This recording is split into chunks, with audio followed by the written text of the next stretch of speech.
Hey, Delaware, this is your state representative, Brian Shoup. And did you know, as of this Friday, your state representative may not be required to show up to Legislative Hall to vote on bills or even to be a part of the discussion on legislation that will impact you directly?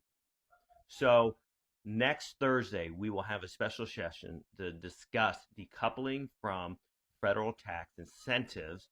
But this Thursday, we are going to have two different committee meetings to bring up those bills, but also a House Rules Committee in order to try to change the House rules. The majority party wants to change the House rules so that legislators don't have to show up in person to vote or even in person to be a part of the conversation for these bills.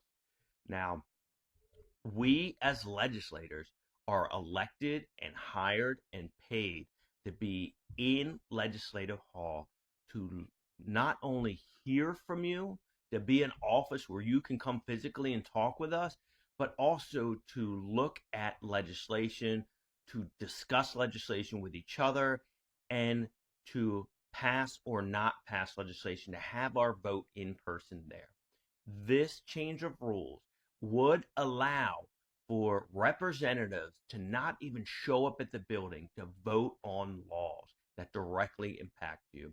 So this rule change will be discussed in a administration rules committee on Friday at 11 o'clock. I'm going to put that below, and I want you to contact the individuals in that committee and say, no, we want our representative from our area to show up to the building to have a real discussion with real people, and we want them to be voting on the floor.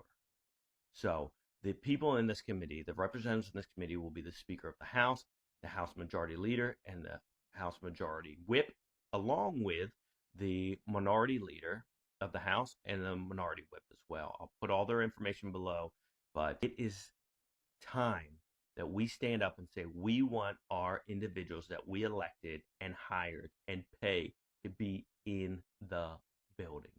So let's stop this on this Friday at 11 o'clock, and I hope you join me in doing so.